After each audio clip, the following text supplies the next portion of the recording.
नमस्कार दोस्तों, आपके अपने YouTube चैनल GS एक्सप्रेस 2 में आपका पुनः स्वागत है। आइए आज हम लोग मध्यकालीन का अध्ययन कर रहे थे, मध्यकालीन इतिहास का अध्ययन हम लोग कर रहे थे और मध्यकालीन इतिहास में हम लोगों ने अलाउद्दीन के कुछ भाग को पढ़ लिया है।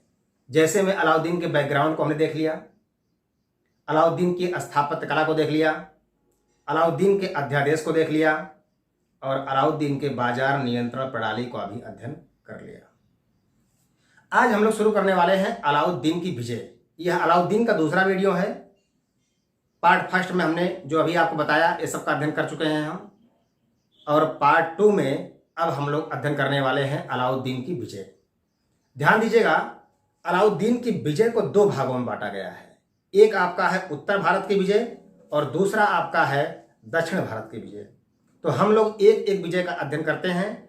सबसे पहले हम अध्ययन करेंगे अलाउद्दीन के उत्तर भारत की विजय। तो ध्यान दीजिएगा, अलाउद्दीन के उत्तर भारत की विजय का श्रेय उसके 3 खां बंधु अल्प खां, उलुग खां और नुसरत खां को जाता है। क्या कहा मैंने? अलाउद्दीन के उत्तर भारत की विजय का श्रेय उसके 3 खां बंधु अल्प खां, उलुग खां और नुसरत खां को जाता है। ये तीनों नाम आप याद रखिएगा। अब आइए, एक छोटी सी ट्रिक है जिसके माध्यम से हम क्वेश्चन को याद कर सकते हैं कि अलाउद्दीन ने किस क्रम में उत्तर भारत की विजय किया था। तो ध्यान दीजिएगा, उस ट्रिक को हम यहां नोट कर दे रहे हैं। गुरचीमा, गुजरात, रणथंभौर,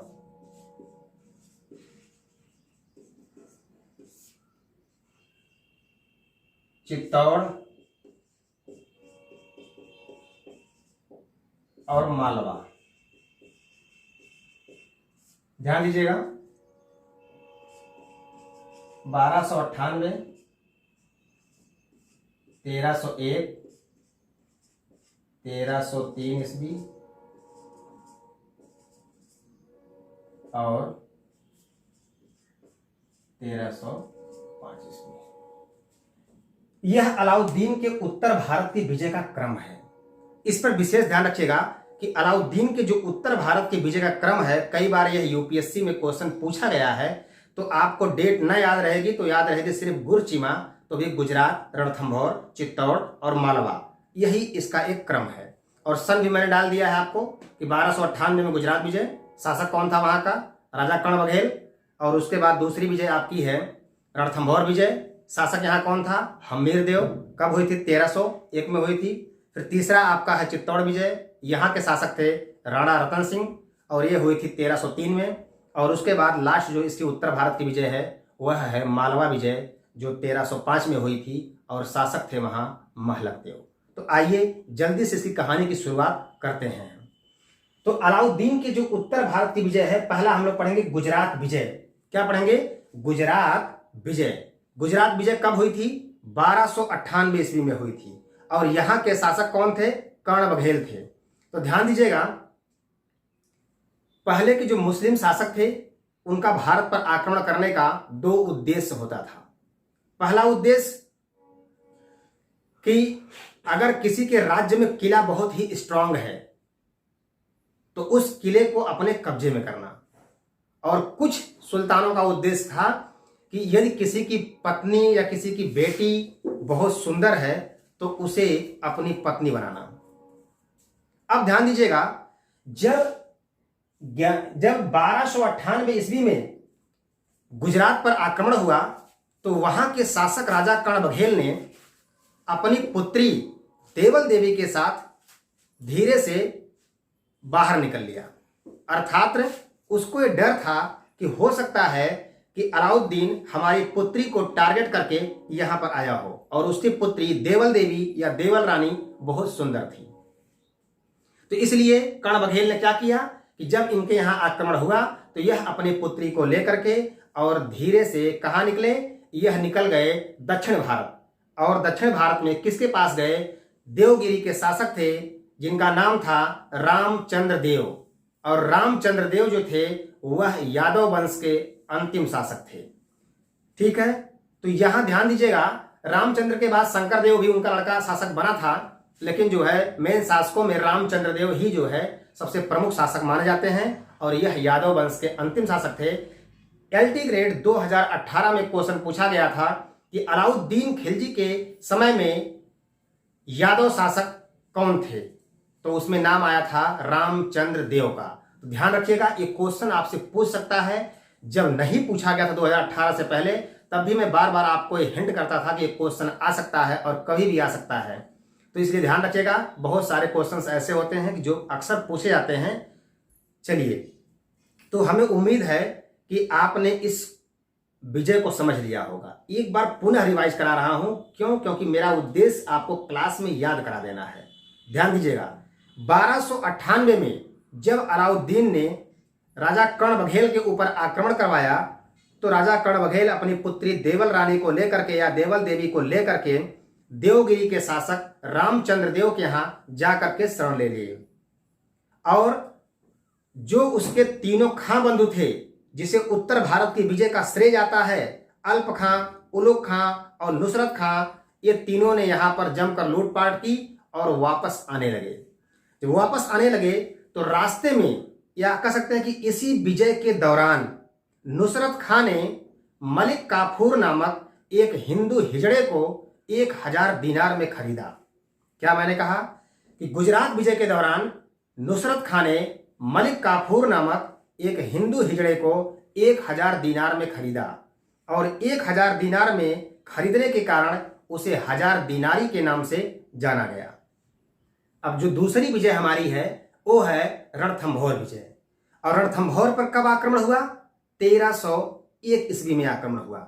वहां के शासक कौन थे? वहां के शासक राजपूत शासक हम्मीर देव थे। कौन थे? राजपूत शासक हम्मीर देव थे। अब हम्मीर देव ने क्या किया? हम्मीर देव ने एक पुस्तक है जिसका नाम है तारीख-ए-अलाई। तारीख-ए-अलाई से यह जानकारी मिलती है कि हम्मीर देव ने पूरे परिवार के साथ जौहर कर लिया था। अब यहां ध्यान दीजिएगा, कहानी इसकी क्या है। देखिए, हिस्ट्री में कहानी जानना जरूरी है। अलाउद्दीन के जब तीनों सेनापतियों ने यहां आक्रमण किया तो 2 सेनापति लड़ रहे थे और उसके बाद ये जो हम्मीर देव थे, आप जानते हैं कि राजपूत खानदान में जौहर प्रथा विद्यमान थी। जब पति शहीद हो जाते थे या मर जाते थे तो स्त्रियां क्या करती थी? खुद को अग्नि के हवाले कर देती थी और उसी में जौहर कर लेती थी। अब ध्यान दीजिएगा, जब हम्मीर देव अलाउद्दीन के सेना से युद्ध करने जा रहे थे तो उससे पहले इन्होंने अपने महल से थोड़ी दूर पर एक ऐसे भवन का निर्माण करवाया था जो जौहर करने की दृष्टि से काफी उत्तम था। तो युद्ध करने से पहले इन्होंने अपनी पत्नियों को वहां पर शिफ्ट कर दिया और कहा कि यदि अलाउद्दीन का कोई भी सेनापति इधर आता हुआ दिखाई दे तो आप ये समझिएगा कि हम जो है युद्ध में परास्त हो चुके हैं और वह आपको रिसीव करने आ रहा है। अब ध्यान दीजिएगा, दोनों सेनाओं के बीच घमासान युद्ध हुआ और जब दोनों सेनाओं के बीच घमासान युद्ध हुआ तो उसके बाद जो अलाउद्दीन का सेनापति नुसरत खां था, यह थोड़ा सा इंक्वायरी करने के लिए बाहर निकला और जब बाहर निकला तो ये अलाउद्दीन जो है कि हम्मीर देव की महल तरफ गया और जब महल तरफ गया तो वहां से इसने देखा कि उतना सुंदर वो वहां कौन सा महल बना हुआ है, तो चलिए खाली है तो चल के एक बार देख आते हैं कि यहां पर क्या है। अब वह उसी को देखने के लिए उस तरफ आगे बढ़ गया और जब आगे बढ़ गया तो उसमें जो स्त्रियां थी वो सब सोची कि लगता है हम्मीर देव परास्त हो चुके हैं, हमारे स्वामी परास्त हो चुके हैं, अब ये हमें रिसीव करने आ रहा है। इसलिए महिलाओं ने क्या किया? उसमें आग लगा दिया और जब महिलाओं ने आग लगा दिया तो महल पूरी तरह जलने लगा और जब जलने लगा तो नुसरत खां को ऐसा लगा कि जरूर इसमें कुछ खास ऐसी चीज है जो ये लोग जला करके हमसे दूर कर देना चाहते हैं। तो अब ध्यान दीजिएगा, अब क्या किया नुसरत खां ने दौड़ करके उस अग्नि में कूद गया और जब अग्नि में कूद गया तो सारी महिलाओं ने उसे उसी में पकड़ लिया और जब पकड़ लिया तो महिलाओं का तो जौहर हुआ ही, साथ में नुसरत खां का भी उसी में जौहर हो गया, अर्थात यह भी उसी में मर गए। तो क्वेश्चन आपसे कैसे पूछेगा? क्वेश्चन पूछता है किस विजय के दौरान अलाउद्दीन के सेनापति नुसरत खां की मृत्यु हुई थी। तो आप कहेंगे रणथंभौर विजय के दौरान नुसरत खां की मृत्यु हुई थी। तो ये रहा आपकी दूसरी विजय। अब हम तीसरी विजय पर आते हैं। तीसरी विजय आपकी है चित्तौड़ विजय। तो अब ध्यान रखिएगा, तीसरी जो आपकी चित्तौड़ विजय है, यहां के शासक राणा रतन सिंह थे। कौन थे? राणा रतन सिंह थे। और जब राणा रतन सिंह के यहां आक्रमण हुआ तो ध्यान दीजिएगा, 28 जून 1303 ईस्वी को अलाउद्दीन के सेनापतियों ने चित्तौड़ के किले पर आक्रमण किया। और जब आक्रमण किया, लगभग 7 महीने कठिन संघर्ष के बाद 26 जून 1303 ईस्वी को अलाउद्दीन का चित्तौड़ पर अधिकार हो गया। और जब अधिकार हो गया तो कुछ इतिहासकारों के अनुसार अलाउद्दीन खिलजी ने कहा कि यदि आप अपनी पत्नी को हमें दिखा देते हैं तो हमने सुना है कि आपकी पत्नी बहुत सुंदर है, तो हम लोग यहां से चले जाएंगे। तो आप जानते हैं कि राजा जो होता है वह अपनी प्रजा को बचाने के लिए हर संभव प्रयास करता है। कारण प्रजा जो होती है वह राजा के संतान के समान होती है। इसलिए शासक राणा रतन सिंह ने अपनी पत्नी से बात की, लेकिन उनकी पत्नी ने कहा कि ये हमारे आत्मसम्मान के खिलाफ है, ऐसा संभव नहीं है। क्योंकि आप जानते हैं कि रानी पद्मिनी भी इसी खानदान से थी, अर्थात राजपूत खानदान से थी। तो इसलिए जो है उन्होंने मना कर दिया। लेकिन जब इन्होंने समझाया कि भाई एक प्रजा जो होती है वह राजा के संतान के समान होती है, अगर हम अपने प्रजा की रक्षा नहीं कर सकते हैं तो हमें राजा होने का कोई अधिकार नहीं है। उनकी पत्नी को यह बात समझ में आ गई और उन्होंने कहा ठीक है, हम आपकी बात मान लेते हैं, लेकिन हम अलाउद्दीन के समक्ष उपस्थित नहीं होंगे। आप किसी शीशे की व्यवस्था कराइए और हम उसके सामने उपस्थित हो जाएंगे और अलाउद्दीन कहीं से दूर से देख लेगा। तो अलाउद्दीन ने कहा ठीक है, ये भी शर्त हमें मंजूर है। और जब अलाउद्दीन को शीशे के सामने लाया गया तो अलाउद्दीन उनकी सुंदरता को देखकर विचलित हो गया। अब आप ध्यान दीजिएगा, वैसे भी आप जानते हैं कि अगर आप अपने आसपास की किसी भी स्त्री को या किसी भी लड़की को देखते हैं तो जो वो जनरल तरीके से रहती है तो उसका हाव भाव कुछ दूसरा रहता है। लेकिन जिस दिन उसकी शादी होती है और उसको पूरा महारानी बनाकर स्टेज पे बैठा दिया जाता है तो उसका लुक बदल जाता है। और जब बदल जाता है तो ऐसे कंडीशन में भाई वो महारानी थी, आभूषण की कमी नहीं थी और पोशाक की कमी नहीं थी, तो जब वो पहन करके सामने बैठ गई तो अलाउद्दीन उनकी सुंदरता से विचलित हो गया। और जब विचलित हो गया तो उसने अपने सैनिकों को आदेश दिया कि आक्रमण तेज कर दो, अब रानी को लेकर चलना है। तो यह बात सुनकर राणा रतन सिंह उनसे लड़ गए और जब लड़ गए तो राणा रतन सिंह इसमें शहीद हो गए। और जब शहीद हो गए तो रानी पद्मिनी ने जौहर कर लिया। तो ध्यान दीजिएगा, रानी पद्मिनी ने जौहर कर लिया। कई बार क्वेश्चन घुमा देता है कि अलाउद्दीन के समय चित्तौड़ के शासक राणा रतन सिंह की पत्नी का क्या नाम था? तो रानी पद्मावती या रानी पद्मिनी, कुछ भी कह सकते हैं आप। अब चौथी जो विजय हमारी है वह है मालवा विजय। कौन सी है? मालवा विजय है, जो 1305 ईस्वी में हुई थी। और इस विजय के समय वहां के शासक महलक देव थे। कौन थे? शासक महलक देव थे। अब ध्यान दीजिएगा, जब इनके यहाँ आक्रमण होने वाला था या इनको ऐसा लगा कि हमारे यहाँ आक्रमण होने वाला है, तो इन्होंने एक प्लान किया कि यार ये सब जहां भी जा रहे हैं या तो जो है रानी पर टारगेट कर रहे हैं या तो किले पर टारगेट कर रहे हैं, तो कहीं ऐसा न हो कि हमारे यहाँ भी वही टारगेट हो। तो जब महलक देव के यहाँ आक्रमण हुआ तो महलक देव ने अपनी महल की एक सुंदर नौकरानी को बुलाया और उस नौकरानी का नाम था गुले बहिस्ता। क्या नाम था? गुले बहिस्ता।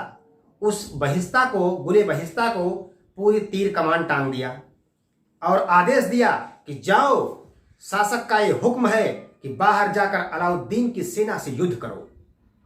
अब एक नौकरानी जो कभी इस फील्ड में नहीं गई थी, जब उसे कहा गया तो डर गई, लेकिन चूंकि राजा का आदेश था इसलिए उसे जाना जरूरी था।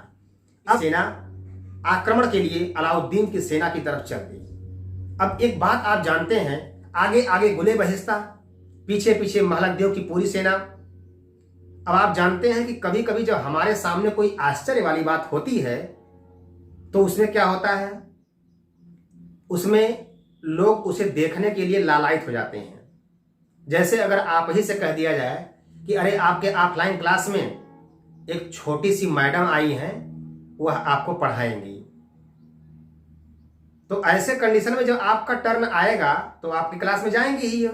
लेकिन आप सोचेंगे कि हमारे क्लास में आए उससे पहले आपके मन अंदर जो है यह भाव हो जाएगा कि चल कि एक बार मैडम को देख लेते हैं।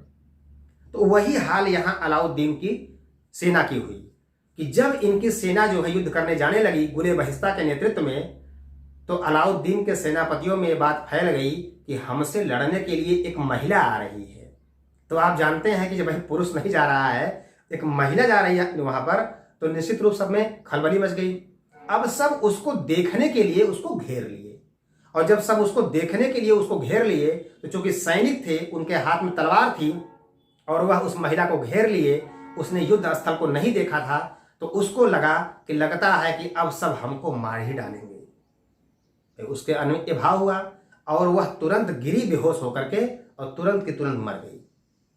तो क्वेश्चन यहां बनता है कि महलक देव ने किसके नेतृत्व में सेना भेजी थी? तो गुले बहिस्ता के नेतृत्व में सेना भेजी थी। वह एक नौकरानी थी और जब यह मर गई तो महलक देव ने आत्मसमर्पण कर लिया।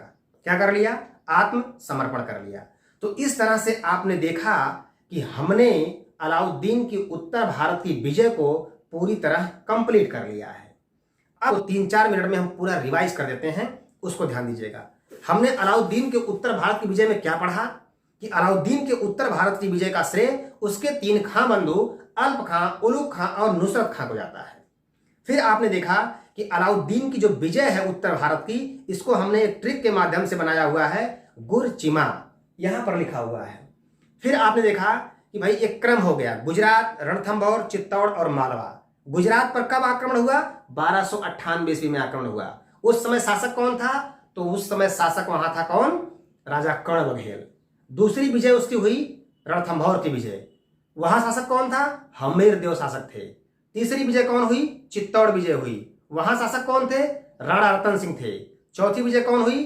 चौथी विजय हुई मालवा विजय, और यहां शासक कौन थे? महलक देव। तो महलक देव के समय में गुले बहिस्ता का नाम याद रखिएगा, और गुजरात विजय के दौरान जो नुसरत खां के द्वारा मलिक काफूर नामक एक हिंदू हिजड़े को खरीदा गया था और उसे 1000 दिनारी के नाम से जाना गया, इसे याद रखिएगा। और किस विजय के दौरान नुसरत खां की मृत्यु हुई? तो आप कहेंगे रणथंभौर विजय के दौरान।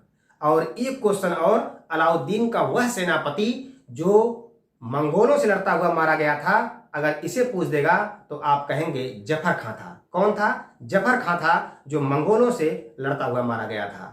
तो अब इसके अलावा जो टॉपिक हमारी है उसे हम नेक्स्ट वीडियो में अध्ययन करेंगे।